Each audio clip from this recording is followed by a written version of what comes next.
December 21st, 2012. Do you remember that date? For millions of people around the globe, it wasn't just another day. It was the day that terrified the world. Many believed it would be the very last day of human history. Television channels ran countdown clocks. Survival bunkers were built and sold out. The internet was buzzing with theories and fear. And what was the cause of all this panic? An ancient calendar, created over 1,000 years ago by the Maya civilization. Deep within the jungles of Central America, the Maya developed one of the most astonishingly precise methods of tracking time ever known. But according to popular belief, their grand calendar came to an abrupt end on December 21st, 2012. The conclusion was simple. When the calendar stopped, so would the world. But is that the real story? Did the Maya actually predict the apocalypse? Or did we completely misunderstand one of the most advanced timekeeping systems ever created? To find the truth, we need to journey back in time, into the ancient cities hidden beneath the jungle canopy. We explored the temples where priests gazed at the stars and uncovered the secrets etched into the stone carvings where time itself was recorded. Join us as we decode the myth of the Mayan doomsday. Don't forget to subscribe and hit that notification bell so you don't miss this incredible story.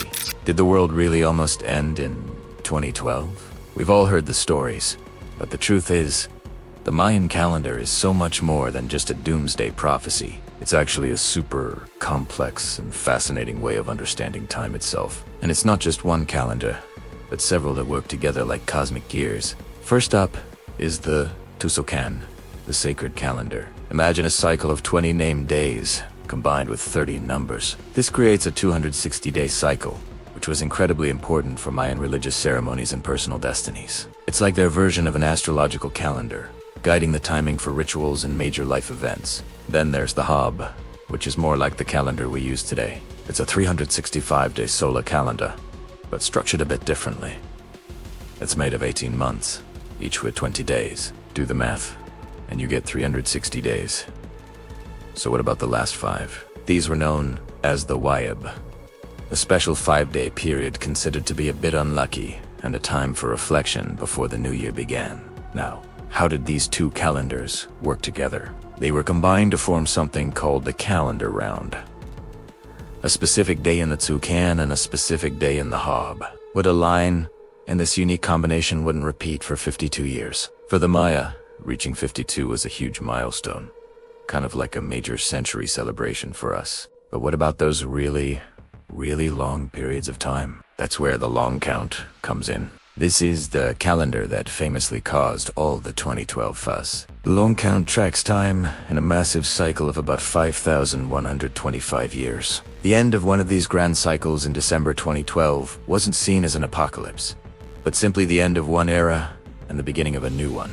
It was a time for renewal and celebration, not fear. So, the Maya didn't predict the end of the world. They created a beautifully intricate system to track everything from sacred rituals to vast cosmic ages. It shows us a completely different way to think about the passage of time, not just as a straight line, but as a series of interlocking cycles, forever turning. The real meaning of 13, but remember all that?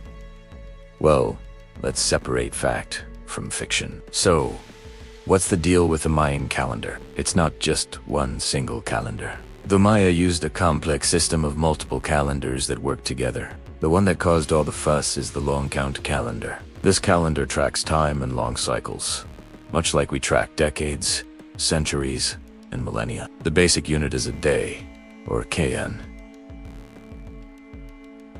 20 kns make a wino. 18 winos make a ton, which is about a year. 20 tons make a kayatin, and 20 kayatins make a baktin. A baktin is roughly 394 years long. The long count calendar is structured to track a grand cycle of 13 back. The date that got everyone's attention was December 21st, 2012. This date marked the end of the 13th Baktin in the Mayan long count. Think of it like your car's odometer, hitting all 9s and then rolling over to all 0s. It doesn't mean your car explodes. It just means you've completed a significant distance and are starting a new count. For the ancient Maya, the completion of a cycle was a huge deal, a time for massive celebrations, not fear. It signified the end of one era and the beginning of another, a time of renewal and transformation. There is no evidence in any Mayan inscriptions or codices that they ever predicted the end of the world. The whole apocalypse idea was a modern invention, a pop culture phenomenon fueled by movies, books, and internet speculation. The actual Mayan understanding was far more cyclical and optimistic. They saw time as an endless loop of creation and renewal, not a straight line heading for a final crash. So, the 2012 prophecy was one of the biggest misunderstandings of ancient culture in recent memory. The end of the 13th Bacton wasn't about destruction. It was about the start of a new chapter. It's a beautiful way to look at time, don't you think? Prophecy, myth, and misinterpretation. The idea of a Maya doomsday did not come from the Maya. It came from modern speculation, misread inscriptions, and sensational media. There is no ancient Maya text that predicts the destruction of Earth in 2012. What we do find are references to renewal. The Maya believed that at the end of cycles, the gods would return, not to destroy the world, but to restore balance. Their mythology speaks of previous worlds that were destroyed by floods, darkness, and chaos. But these were mythological ages, not historical predictions. Titrese Bacton completion was likely seen as a moment of ceremony, celebration, and renewal, a cosmic anniversary, not an apocalypse. The real mystery is not the end of the calendar. The real mystery is how the Maya were able to create such a precise system of time without modern instruments. They calculated solar years, lunar cycles, and planetary movements with incredible accuracy. Their observatories were aligned with equinoxes and solstices. Their calendar is more accurate than the Julian calendar used in Europe for centuries. How did a civilization without telescopes achieve this level of astronomical precision? And why did they believe time moved in cycles? Modern science now speaks of cosmic cycles, climate cycles, and even potential civilizational cycles. Perhaps the Maya were observing patterns that we are only beginning to understand. The fear of 2012 was not a failure of the Maya calendar. It was a failure of modern interpretation. The Maya did not predict the end of the world. They predicted the continuation of time. And maybe their greatest message was this: time does not end. It transforms. Civilizations rise.